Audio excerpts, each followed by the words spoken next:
History of the World by J. M. Roberts. Book 7, The End of the Europeans' World. Chapter 6, The Shaping of the New World.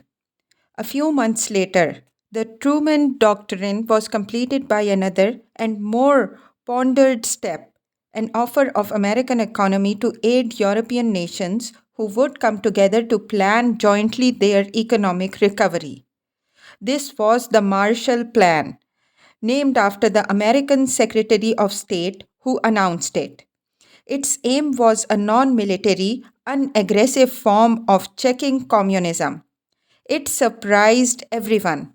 The British Foreign Secretary, Ernest Bevin, was the first European statesman to grasp its implication. With the French, he pressed for the acceptance of the offer by Western Europe. It was made, of course, to all European nations. But the Russians would not participate, nor did they allow their satellites to do so. Instead, they bitterly attacked the plan. When the Czechoslovakian coalition government also declined to adhere, that country, the only one in Eastern Europe still without a fully communist government and not regarded as a Russian satellite, was visibly regretful in having to toe the Soviet line.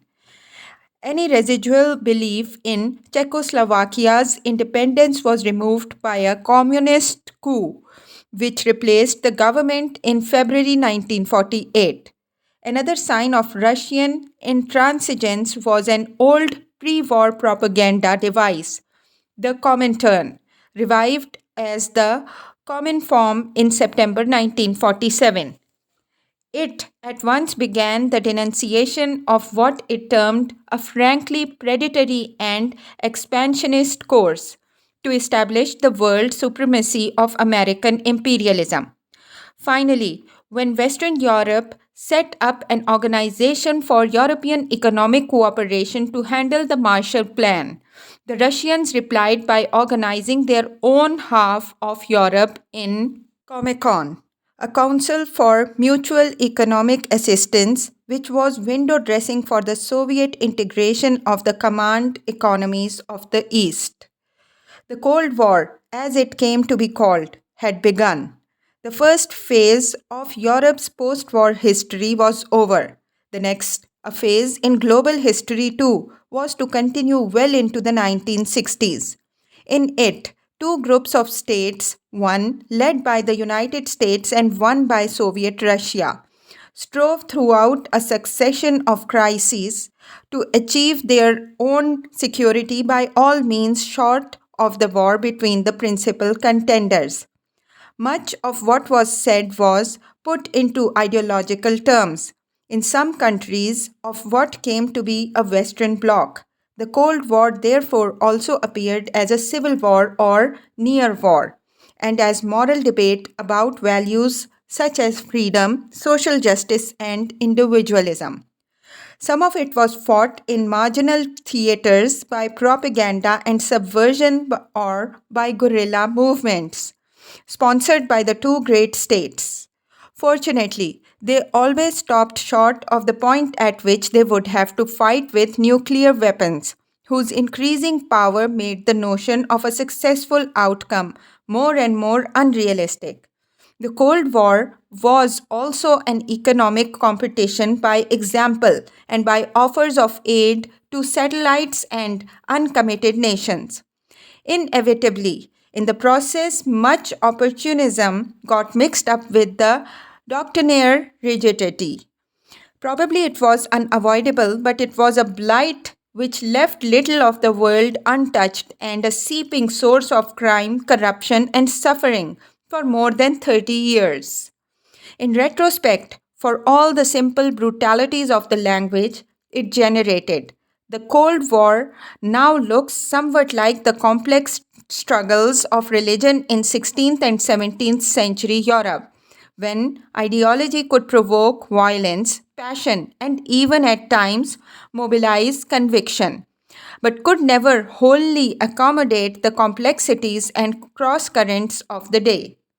Above all, it could not contain those introduced by national interests. Like the religious struggles of the past, too, though there was soon every sign that although specific quarrels might die down and disaster be avoided, its rhetoric and mythology could go rolling on long after they ceased to reflect reality. The first important complication to cut across the Cold War was the emergence of a growing number of new states which showed no firm commitment to one side or the other. Many new nations came into existence within a decade of 1945 as a result of decolonization.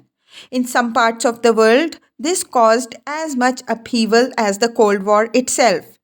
The United Nations General Assembly mattered more as a platform for anti colonial than for Cold War propaganda, though they were often confused. Short lived though European empire had been as a phenomenon of world history, its passing was immensely complicated phenomenon. Every colony and every colonial power was a special case for all the generalized rhetoric. In some places, particularly in parts of sub Saharan Africa, the processes of modernization had barely been launched and colonialism left behind little on which to build. In others, French North Africa was an outstanding instance.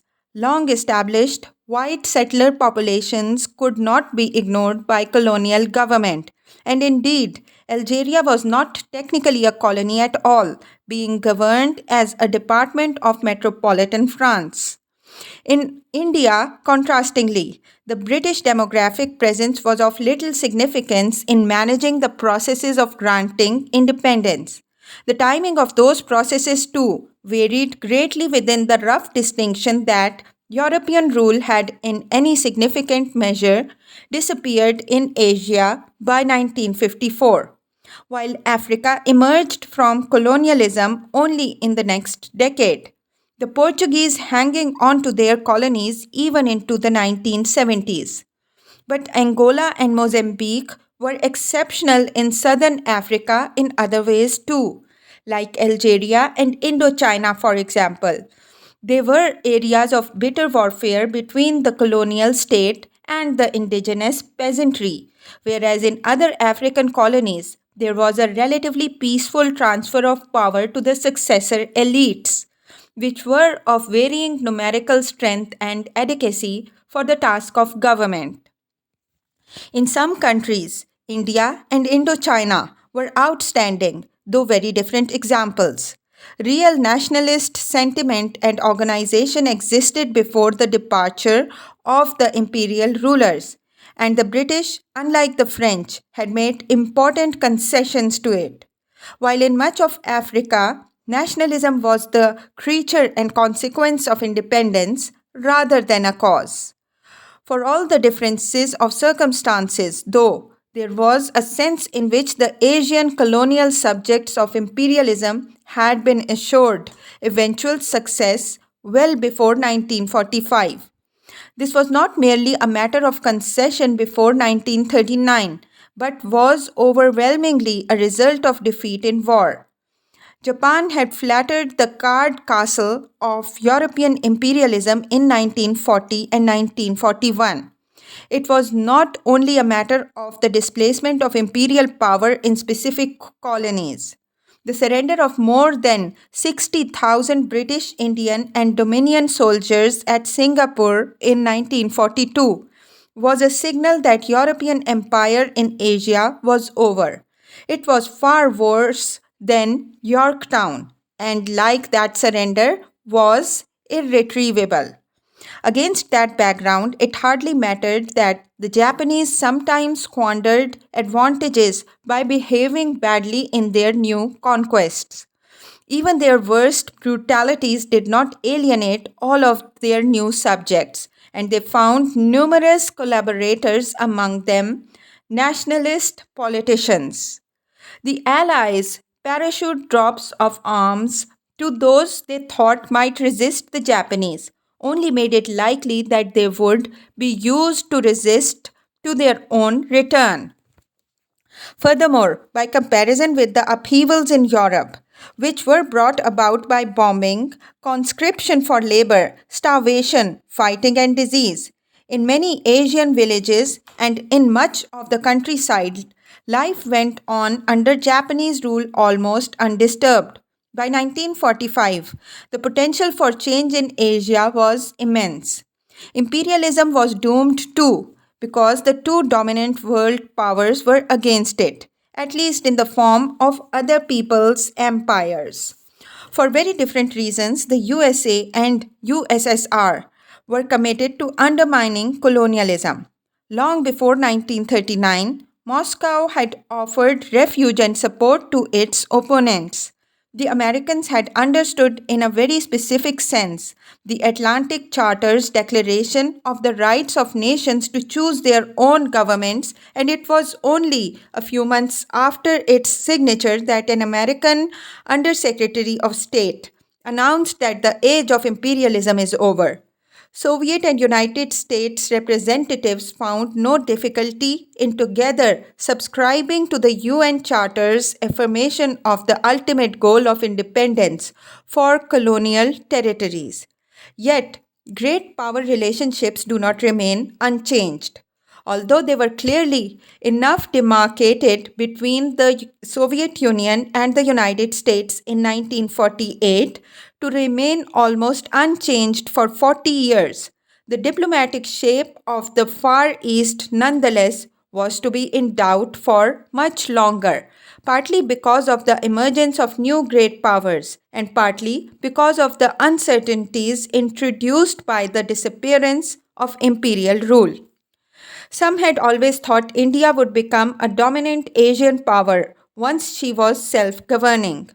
When, before 1939, the timetable and replacement of British rule was being discussed in general terms, there were many among those Englishmen who favored Indian independence who hoped to keep a new India linked to the British Commonwealth of Nations. This was the name officially given to the empire after the Imperial Conference of 1926. That conference had also produced the first official definition of dominion status as independent association with the Commonwealth in allegiance to the Crown, with complete independent control of internal and external affairs. This was a conceivable goal for India. Many thought, though not one a British government conceded as an immediate aim until 1940. Yet, though unevenly, some progress was made before this, and it in part explains the absence in India of so complete a revulsion of anti Western feeling as had occurred in China. Indian politicians had been deeply disappointed after the First World War. They had, for the most part, rallied loyally to the crown. India had made big contributions of men and money to the imperial war effort, and Gandhi, later to be seen as the father of the Indian nation, had been one of those who had worked for it in the belief that this would bring a due reward. In 1917, the British government had announced that it favored a policy of steady progress towards responsible government for India within the empire. Home rule, as it were, though this was short of what some Indians were beginning to ask for. Reforms introduced in 1918 were none the less very disappointing, though they satisfied some moderates. And even such limited success as they had was soon dissipated. Economics came into play as international trading conditions worsened. In the 1920s, the Indian government was already supporting Indian demands to put an end to commercial and financial arrangements favoring the United Kingdom and soon insisted on the imperial government paying a proper share of India's contribution to imperial defense. Once into the world of slump, it became clear that London could no longer be allowed to settle Indian tariff policy so as to suit British industry. Whereas in 1914, Indian textile manufacture had met only a quarter of the country's needs. In 1930, that figure had become half. One factor then still hindering the progress was the continuing isolation of the British community in India. Convinced that Indian nationalism was a matter of a few ambitious intellectuals, it pressed for strong measures against conspiracy. This also appealed to some administrators confronted with the consequences of Bolshevik revolution, though the Indian Communist Party was not founded until 1923. The result, against the wishes of all the Indian members of the Legislative Council, was the suspension of normal legal safeguards for suspects.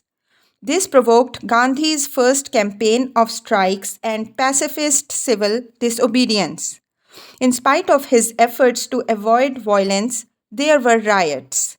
At Amritsar in 1919, after some Englishmen had been killed and others attacked, a general foolishly decided, as an example of his countrymen's determination, to disperse a crowd by force.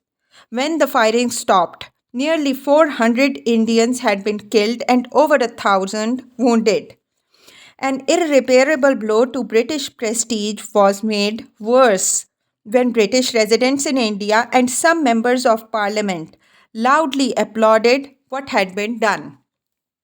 A period of boycott and civil disturbance followed, in which Gandhi's program was adopted by Congress. Although Gandhi himself emphasized that his campaign was non violent, there was nevertheless much disorder, and he was arrested and imprisoned for the first time in 1922 and was soon released because of the danger that he might die in prison. This was the end of significant agitation in India for the next few years. In 1927, British policy began to move slowly forward again. A commission was sent to India to look into the working of the last series of constitutional changes, though this caused more trouble because no Indians had been included in it. Much of the enthusiasm which had sustained unity among the nationalists had by now evaporated, and there was a danger of a rift bridged only by Gandhi's efforts and prestige between those who stuck to the demand for complete independence and those who wanted to work for dominion status. Congress was, in any case, not so solid a structure as its rhetoric suggested. It was far less a political party with deep roots in the masses than a coalition of local bigwigs and interests. Finally, a more grievous division still was deepening between Hindu and Muslim. In the 1920s, there had been communal rioting and bloodshed. By 1930, the president of the Muslim Political League was proposing that a future constitutional development of India should include the establishment of a separate Muslim state in the northwest. That year was a violent one. The British Viceroy had announced that a conference was to take place with the aim of achieving dominion status, but this undertaking was made meaningless by opposition in Great Britain. Gandhi would not take part, therefore. Civil disobedience was resumed and intensified as distress deepened with the world economic depression. The rural masses were now more ready to mobilize by nationalist appeals as the Congress movement changed to take account of mass interests. It made Gandhi the first politician to be able to claim an India wide following. The wheels of the India office were now beginning to turn as they absorbed the lessons of the discussions and the 1927 Commission. A real devolution of power and patronage came in 1935 when a Government of India Act was passed, which took still further the establishment of representative and responsible government, leaving in the Viceroy's sole control only such matters as defense and foreign affairs. Though the transfer of national power proposed in the Act was never wholly implemented, this was the culmination of legislation by the British. They had by now created the framework for a national politics. It was increasingly clear that at all levels, the decisive struggles between Indians would be fought out within the Congress party. The 1935 Act once more affirmed the principle of separate communal representation, and almost immediately its working provoked further hostility between Hindu and Muslim. Congress was by now, to all intents and purposes, a Hindu organization, though it refused to concede that the Muslim League should therefore be the sole representative of Muslims. But Congress had its internal problems too. Some members still wished to press forward to independence, while others, some of them beginning to be alarmed by Japanese aggressiveness, were willing to work the new institutions in the cooperation with the imperial government. The evidence that British were in fact developing power was bound to be divisive. Different interests began to seek to insure themselves against an uncertain future. The tide was thus running fast by 1941. Nearly 2 decades of representative institutions in local government and the progressive Indianization of the higher civil service had produced a country which could not be governed except with the substantial consent of the elites, and one which had undergone a considerable preparatory education in self government, if not democracy. Though the approach of war made the British increasingly aware of their need of the Indian army, they had already given up trying to make India pay for it and were by 1941 bearing the cost of its modernization. Then the Japanese attack forced the hand of the British government. It offered the nationalists autonomy after the war and a right of succession from the Commonwealth. But this was too late. They now demanded immediate independence. Their leaders were arrested and the British Raj continued. A rebellion in 1942 was crushed much more rapidly than had been the mutiny nearly a century earlier. But the sands were running out if the British wanted to go peacefully. One new factor was pressure from the United States. President Roosevelt discussed confidentially with Stalin the need to prepare for Indian independence, as well as that of other parts of Asia, including French Indochina. The involvement of the United States implied revolutionary change in other people's affairs, just as in 1917. In 1945, the Labour Party, which had long had the independence of India and Burma as part of its program, came to power at Westminster. On 14th March 1946, while India was torn with Hindu Muslim rioting and its politicians were squabbling over the future, the British government offered full independence.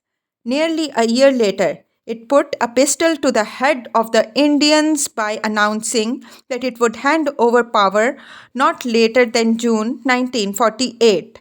The tangle of communal rivalries was cut, and the partition of the subcontinent followed.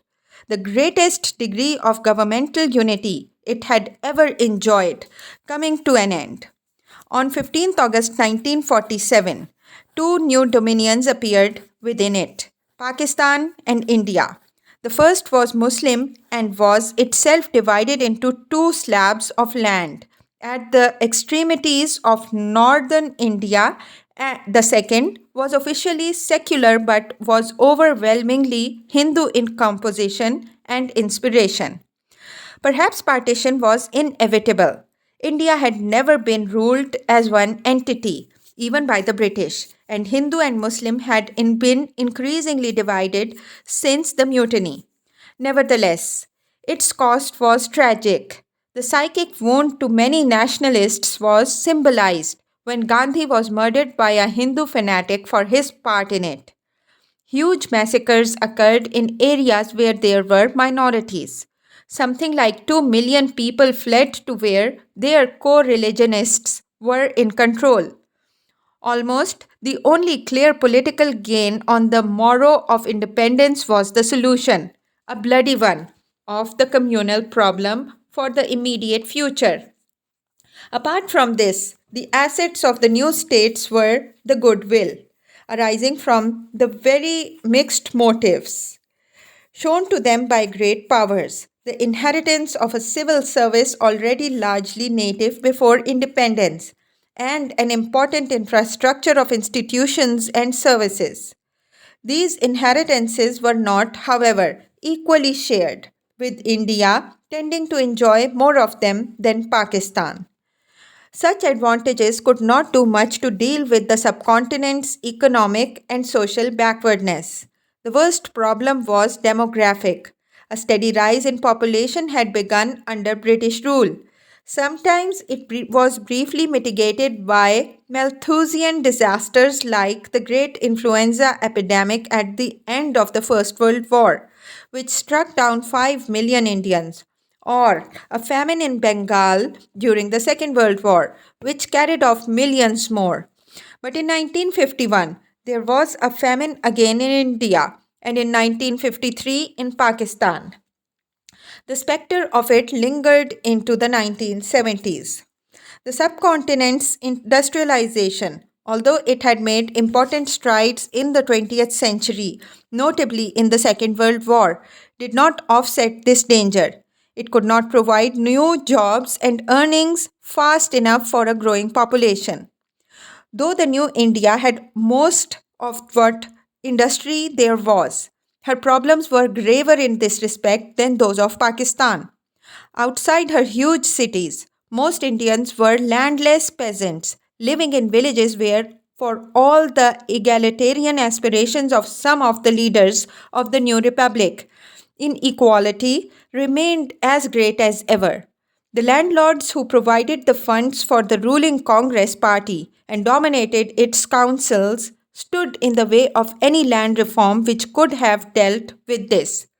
In many ways, the past lay heavy on a new state proclaiming the Western ideals of democracy, nationalism, secularism, and material progress, and it was to encumber the road of reform and development.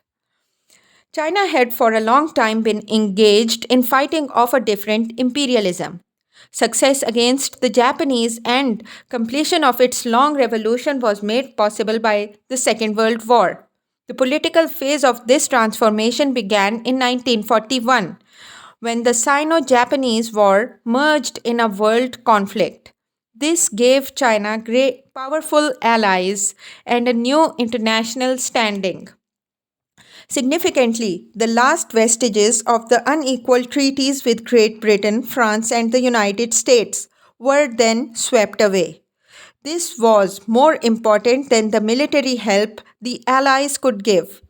For a long time, they were too busy extricating themselves from the disasters of the early 1942 to do much for China. A Chinese army, indeed, came instead to help to defend Burma and the land route to China from the Japanese. Still hemmed into the west, though supported by American aircraft, the Chinese had for a long time to hold out as best as they could, in touch with their allies only by air or the Burma Road. Nonetheless, a decisive change had begun.